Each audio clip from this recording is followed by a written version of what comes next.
Well, I'm Senator James Lankford. You're joining in the breakdown with James Lankford. Thanks for joining us for another one of these podcasts and these conversations about some of the hot issues of the day. You know, our practice is to try to take some of the things that you see on the news or hear about and to break it down into its most intricate parts so that you can be the smartest kid at the water cooler at your office. And you, when you get into a conversation with someone about it, you can say, hey, I actually know a little bit about this, and to be able to dig in on it. Today, we're talking about something that's in the news dealing with chemical abortions. Mifepristone, you may have heard that term.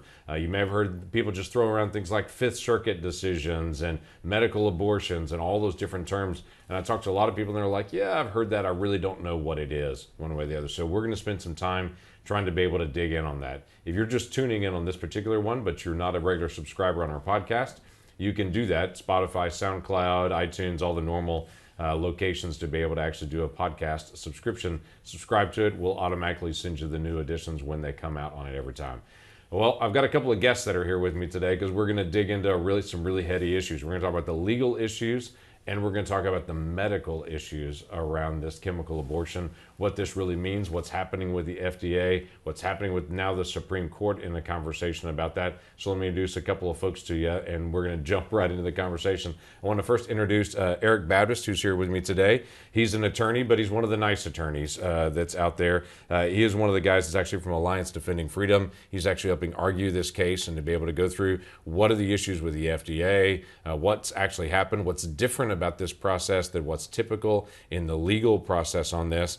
Because we are a nation of law and order, at least that's what I've heard. And so we follow regular process, Administrative Procedure Act. We follow through regular process to be able to make sure things actually work as they should as people make decisions on it. So thanks for all the work that you've already done on this, Erik, all the work and the arguments that you've already made, the things that you've written, the research that you've done. So we really appreciate you being here, a part of this. You're here live with me right now, but we've also got a guest here with us as well, Dr. Donna Harrison. Dr. Harrison, thank you for joining us. You're going to walk through some of the medical aspects of this today. Dr. Harrison actually finished medical school in 1986, finished her residency in 1990 as an OBGYN. You know a little bit about all of these different issues, to be able to say the least. You've been very engaged. You're the chairman of the Alliance for Hippocratic Medicine now, which is a gathering of different OBGYNs from all over the country. So you've not only been engaged in this issue, you've been engaged in a lot of medical issues on this for a long time. So thanks for joining us as well. For Erik and I getting a chance to be able to sit here live, for you to be able to actually connect with us there virtually. I want to go first to you, Dr. Harrison, on this, because set that context for us. When people hear terms like chemical abortion or medical abortion or do-it-yourself abortion or mail-in abortions, we've heard all these different terms on it. People will say, I don't really know what that really is. So help people understand, what is this two-drug cocktail? What is it? Where did it come from? And then also, what are the very real risks that are out there related to it?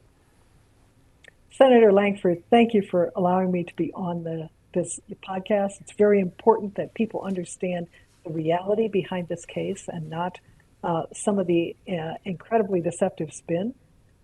Let me talk about how medical abortion or chemical abortion or drug-induced abortion works. Drug-induced abortion is an abortion done by using drugs. And one of those drugs, the most common drug, the one that's in discussion in this case, is mifepristone.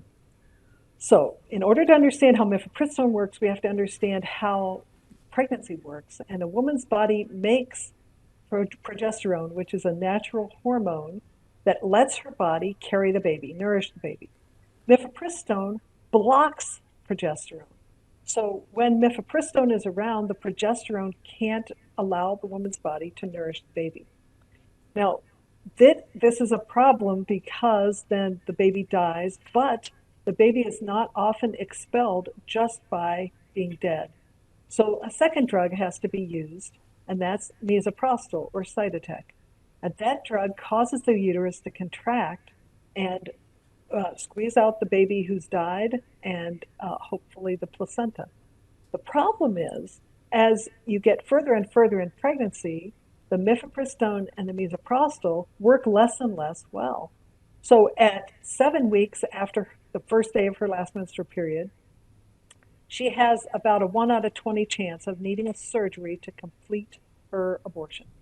But if she's 13 weeks, so a month off on her due date, then she is going to have a 1 out of 3 chance of Wow. needing surgical abortion.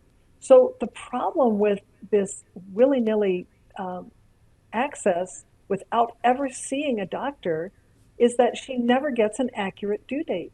She never gets an accurate age of the pregnancy. And without that accurate age of the pregnancy, there's no way that she can have adequate informed consent, which is a right of every woman to have adequate informed consent prior to a procedure.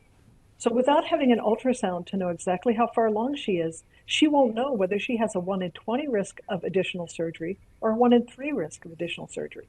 But it gets worse. So not only is there her risk of having tissue left inside increased, but if she has a pregnancy that has planted outside of her womb, that is in the tube, an ectopic pregnancy, mifepristone does not treat ectopic pregnancy. So the symptoms of an ectopic pregnancy are bleeding and pain. The symptoms of a mifeprex abortion are bleeding and pain. So she may think she's having a normal mifeprex abortion when actually her tube is rupturing and she can hemorrhage and die. Women have died from unrecognized ruptured ectopic pregnancies because they didn't have an ultrasound first to show that the baby was actually in the womb before they started the mifeprex abortion. And it gets worse. Wow. Women who are Rh negative, that is, they have O negative or B negative blood type, they need a medicine called Rogam. Rogam is a medicine that is given whenever a woman has an abortion or a miscarriage or a delivery to help prevent her body from having an allergic reaction to the next baby. So what we are doing right now by not testing and not giving Rogam, which is what's happening under the current FDA regulations, is we are setting women in this country up for future pregnancy loss of wanted pregnancies. So this is really bad. And then think about the possibility of sex traffickers getting a hold of this drug or abusers getting a hold of this drug. No one knows who's on the other side of that laptop screen. And there is no way to adequately screen women for either domestic violence or trafficking or abuse when you're doing a virtual visit. It's just not possible. So these are all dangers for women, and they're increasing with the lack of requirement that a woman have an in-person visit.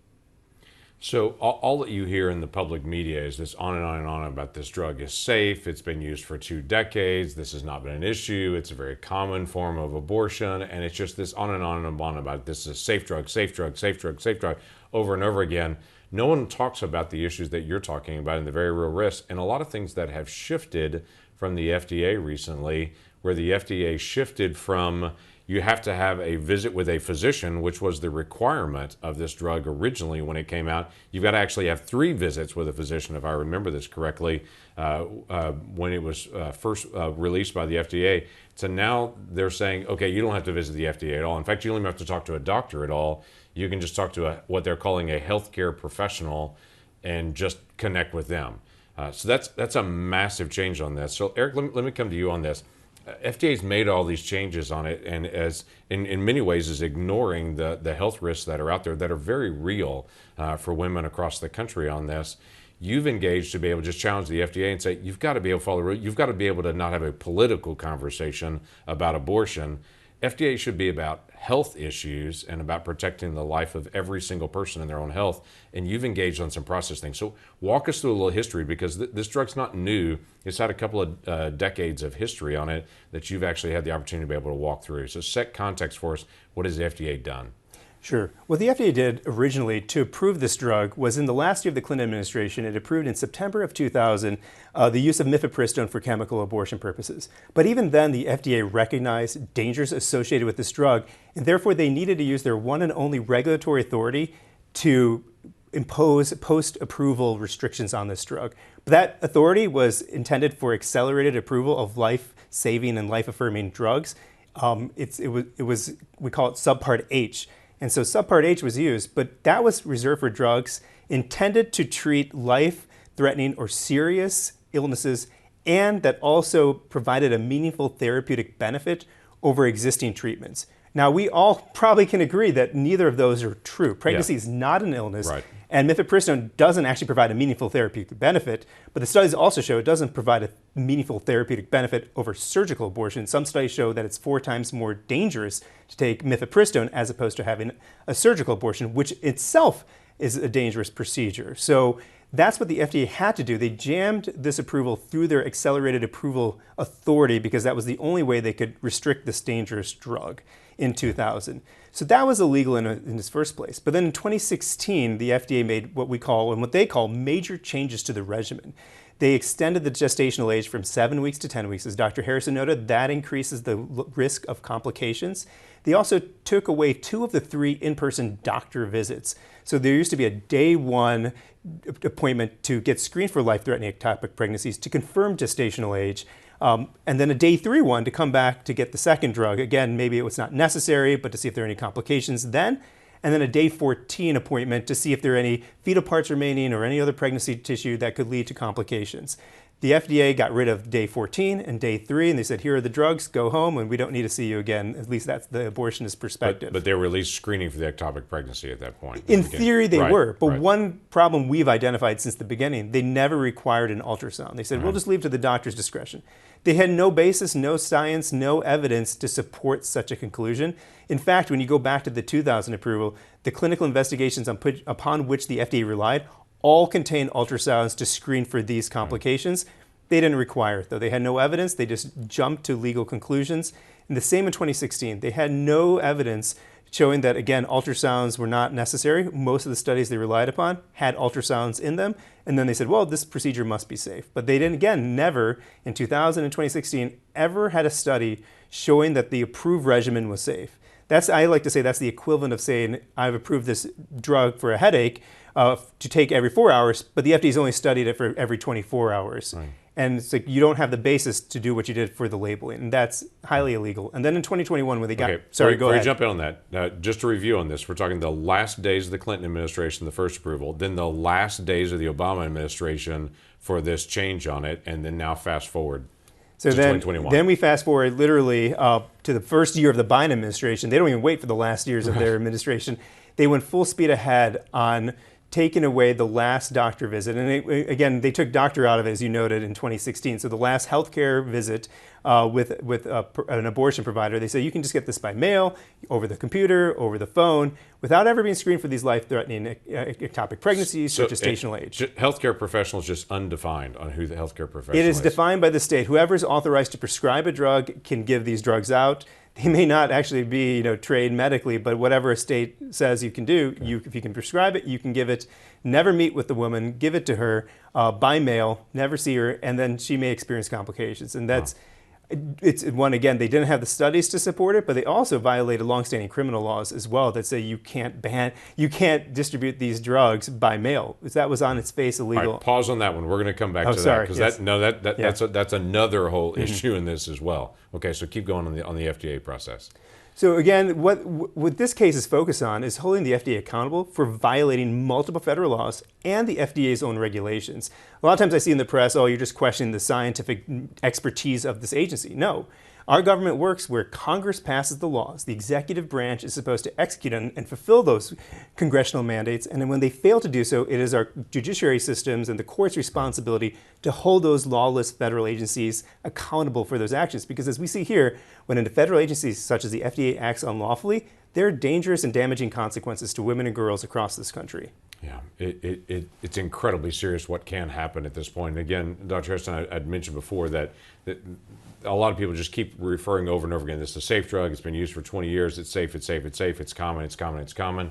But there's been a pretty dramatic shift in even how it's been used. But a lot of people want to be able to ignore some of the complications. I think the most stark thing that the Biden administration has done is, I believe this was in the 2021 time period, they actually took away all the information about the drug at this point and said, only tell us if the patient dies from using the drug, but don't tell us any other information about it. Was that the 2021? It was 2016. That was the 2016. 2016. Okay, the 2016 time period. So this is the shocking one to me about this, is that they said, okay, if the woman has to go to the emergency room, if she has excessive bleeding, if there are other major complications, even if she's in the ER and in life support for days and days and days, if she recovers from that, don't tell us about it.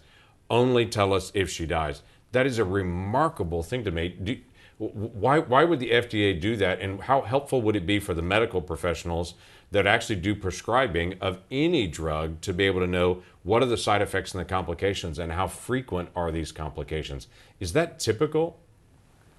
No, it's not typical. And in fact, it's a violation of women's rights because women have a right to know before they proceed with a procedure, any procedure, what the risks are and what the complications they could face. That's part of informed consent. So part of the important thing is that the FDA has taken away the ability of any physician to do informed consent prior to receiving a mifeprex abortion. And what's even worse is the justification that was used by the FDA for relaxing the final restrictions was a lack of reports in their adverse event reporting system, when they themselves said you don't have to report anymore. I mean, it's you can't make this stuff up. The FDA has been purposefully under soliciting reports. That is, purposefully not requiring complications from this drug to be reported so that they could then say, well, there's no complications that we know of. And if you look carefully, that's what they say. Well, no reported complications. Well, if you are not required to report, who's going to report? And what's even worse is the complication reporting, even at the beginning, was only required of abortionists. But ER docs take care of over half of the complications. We know that from I was part of a group who reviewed all of the adverse event reports that were submitted to the FDA. And we know that over half of the complications, the D&Cs, the emergencies, are done in the emergency room. And that's just the ones that the abortionists know about. So the ER docs have been completely unaware of the reporting requirements or even the mechanism for reporting. It's all the drug industry, the manufacturer, the abortionist reporting to Danco, who's the manufacturer, who then reports to the FDA. So you can see the conflict of interest here.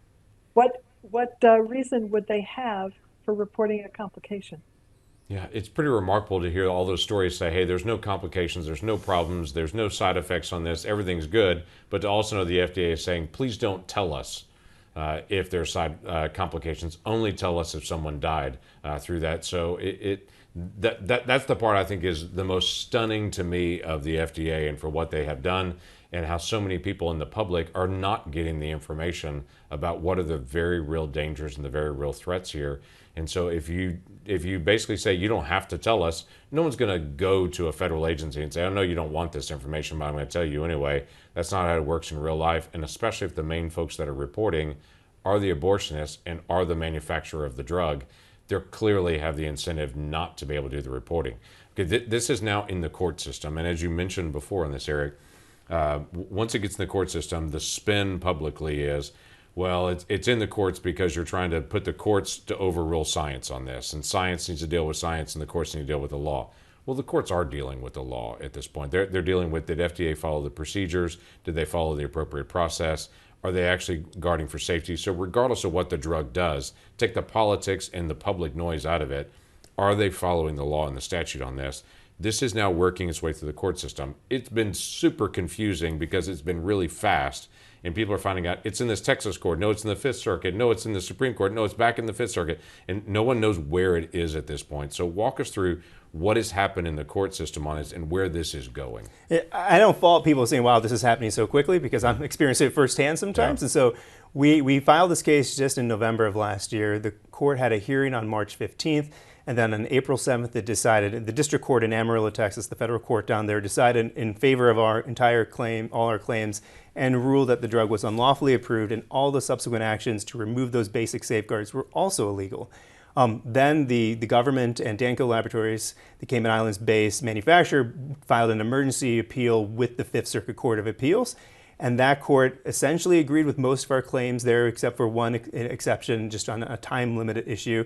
agreed with us. And then because they agreed with us and didn't put a pause on the case, the government and Danco went back up to the Supreme Court. And just last week, Friday, the FDA got some temporary relief. The court hit the pause button without explaining why, but a purported majority of the court hit a pause button on our lower court victories. And so now we're going to go proceed again on an expedited appeal process, because even the Fifth Circuit recognized that before even the Supreme Court ruled, they scheduled oral argument for May 17th. So we're going to be right back again in the Fifth Circuit. We're working on briefs as we speak. Late last night, we got the other side's briefs, and our briefs are going to be due in just about 10 days. So things are moving quickly, but again, and who knows how quickly the Fifth Circuit will rule, maybe a month or weeks, and then it may go right back to the Supreme Court. So it's kind of a whipsaw for a lot of folks, but it's important what's happening. And now we're getting to the merits of the case. So I'm excited for this part, because we wanted the lower court on the merits.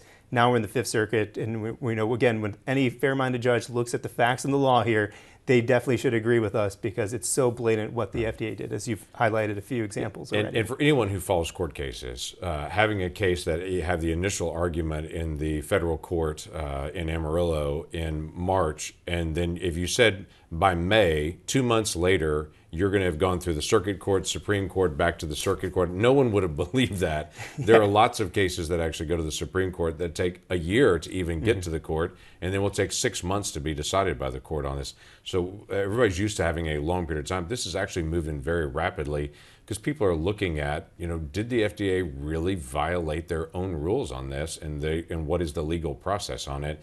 And if they did, then there's actually people's health that is at risk with this. And so they're moving quickly because they're dealing with clearly a life and death situation. I think most people that are tracking this podcast know I'm very outspoken on my passion and belief about the value of every single child. I don't think some children are disposable and some children are valuable. I think all children are valuable, every single one of them. So I'm very outspoken on the value of every single child. But this is not just about the child. This is also about the mom's health as well, and about very real risks to the mom. And so what FDA may have done, and the courts are going to walk through the process on this, what it looks very clear to us that they have done is, for political expediency and a perspective about abortion, ignored their own rules and their own guidelines to say, we really want to have more abortions in America and make that more accessible. So we're going to push through something to get more abortions in America, but it also may cause real harm long-term to a lot of women as well. So I appreciate the engagement on this. So May 17 in front of the full Fifth Circuit at that point. Then at that point, you're saying maybe a month, maybe 2 months on it till we find out a decision from there. It, regardless, is going to be one of those things that a lot of folks are going to be able to watch in the days ahead. So, Dr. Harrison, let me ask you a little bit on some of the health issues as well on this. Right now, this drug is back available again. The Supreme Court has said, okay, pause on all this. It's still going to be available as it was, though the federal court and then the circuit court both said, no, it shouldn't be available right now. What's going through, the Supreme Court opened it back up again and said, no, it's going to be available. So this drug is out there right now and is available to folks. You mentioned something that a lot of folks don't talk about, but it's very serious, and that is about domestic violence. That's about a boyfriend that may want to terminate a girlfriend's pregnancy, and so they could just literally go online, sign up, get this drug, get it mailed to them. These become very serious issues in medical practices and things that you have seen and that you've been around and talking to ER doctors on this. How does an emergency room physician handle some of these issues? And when they're walking through and a woman is walking through the door at this point in an emergency room saying, hey, I'm bleeding, I've taken this drug, or maybe she doesn't even know that she's taken this drug, it was actually just given to her. What happens next on a medical practice? Then, Erik, I want to come back to you and talk about mail order abortion and the law about mailing abortion materials as well. But Dr. Harrison, I want to ask you about that first. Okay. The first thing that the ER doc is going to do is stabilize that woman. She's going to take care of her and make sure that she's not bleeding to death. And that's going to be the first thing. And then he or she is going to try to get a history from the woman. And we know that some of the abortion providers have told women to flat out lie to the ER doc and not tell them that they've taken Mifeprex. But that's a danger for her. And we know from doing research, well, I'm on a team that is looking at complications from Mifeprex. We know that a woman is more likely to be admitted to the hospital if she lies to her doctor, because the bleeding and the hemorrhage and the pain that you see with a Mifeprex abortion is different than the bleeding and pain and hemorrhage that you see with a spontaneous abortion in character. And so it looks like she's sicker if she's had a mifeprex abortion. She's more likely to be admitted. That's the use of ER facilities that's completely unnecessary. Plus, there's a high hemorrhage rate with mifeprex abortion. So some of these women have been transfused and needed massive transfusions, like equivalent to what you see with a major motor vehicle accident. And in part, that's because the mifeprex drug itself interferes with the ability of the womb to contract, so that the blood vessels stay open when they should be contracting. And so these women tend to have very large hemorrhages. And that is at the time when our nation is facing a critical blood shortage. So we're actually increasing and worsening what we see with the willy-nilly use of mifeprex. The other thing that's very concerning is that the target for women to take mifeprex are women who have very little access to medical care. So in addition to the deaths that we saw in our review of the adverse event, we saw thousands of near deaths, life-threatening situations where if the woman had not made it to the ER in time, she would have died. And all of this is not being collected. All of this is being swept under the ground by saying we don't see any reported complications. So let's talk about this mail order abortion, what Dr. Harrison brings up. And there's this focus on, people that don't give access. They may be in rural areas, or they don't have access to other healthcare facilities. If they're in rural areas, they may be 30, 40 minutes from a hospital at that point. There are people say, how about mail order? Is this really an issue of doing a mail order abortion on it? And many of us, including you, have raised your hand and said, actually, that's against federal law. But that's surprising to folks, because a lot of people don't know a mail order abortion or mailing abortion materials is against federal law right now. Walk us through that, because this is a very old law. This is not new. This is a very old law. Yeah, and so there's a long-standing statute called the Comstock Act. Some people may have heard of it. I think it's celebrating its 150th anniversary, so it's been on the books for a long time, never overturned by any court, especially with regards to the distribution of chemical abortion drugs. And it's expressly, in the plain terms on the statute, it says you cannot mail any drug intended to induce or provide an abortion using the U.S. postal system, a common carrier, or an express company. So it's very clear on its face. And the Biden administration disregarded that law when they expressly approved mail order abortions. And so we have brought that claim into our lawsuit, because federal agencies aren't just responsible for enforcing the laws that govern the agency. It also is supposed to, under the Administrative Procedure Act, which is the statute that governs all federal agencies, you're supposed to comply with all federal laws. I mean, it's quite a position to take if the government were to. It's like ignorance of the law is an excuse, because obviously they don't take that, let other defendants in cases take that excuse as well. So they had to not expressly authorize something that's a criminal violation on its face, and that's what they did here. So it's remarkable. Every time that this drug that called a chemical abortion, do-it-yourself abortion, mail order abortion, whatever they call it, every time it's mailed to an individual, that's actually violating federal law just by being mailed to an individual as well. So it's not only the issue of they're not getting checked for an ectopic pregnancy, which they could die from that, obviously, if they take this drug. They're not being told about the hemorrhaging. They're not being told about all the different complications. They're not being told about the Rh negative issues, where this could actually keep them from having a child in the future if they don't get the correct treatment through the process itself. All those things are being ignored, and it's a violation of federal law just on its face to actually mail this out. So again, all these folks that are saying, hey, this is just about abortion. Hey, I'm passionate about protecting the life of children, but this is a much bigger issue than just it's about abortion. This is about the health of moms. This is also about law and order, and this is also about process. And those things are all things that are actually get determined in the courts to be able to say, how does this actually get resolved? So you've got a lot in front of you, and a lot of arguments here. Thanks for sneaking away time. You've got stuff you've got a right to be able to submit, to be able to get to the court, and lots of research to do. Dr. Harrison, you've got a very busy job as well. There's a lot that's going on, and a lot of questions, I'm sure, that are coming at you right now on a national level from chairing this Alliance for Hippocratic Medicine. So you've got a lot that's actually going on as well. I really appreciate both of you joining us in the dialogue today to try to bring some facts and information to the dialogue, because right now it seems to be missing. We're getting a lot of spin, we're getting a lot of noise, but we're not getting a lot of facts. And so I really appreciate you bringing the facts. Finish the job well. There are a lot of families and a lot of individuals that are counting on you and the leadership and Alliance Defending Freedom and all that you're doing in the days ahead. So really, really appreciate that. So for all of you that joined in, hopefully we brought some education to you on this topic, that we can bring some information that in all likelihood the national media and other folks are not actually bringing to you. They'll bring you a quick 20-second snippet and move on. We're trying to make you the smartest kid at the water cooler to be able to dig in and to say there's more facts, more information, more background here. If you want to be able to follow us, as I mentioned before, you can do that SoundCloud, iTunes, all the different platforms that deal with podcasts, and we'll send you the latest podcast each time that it comes out.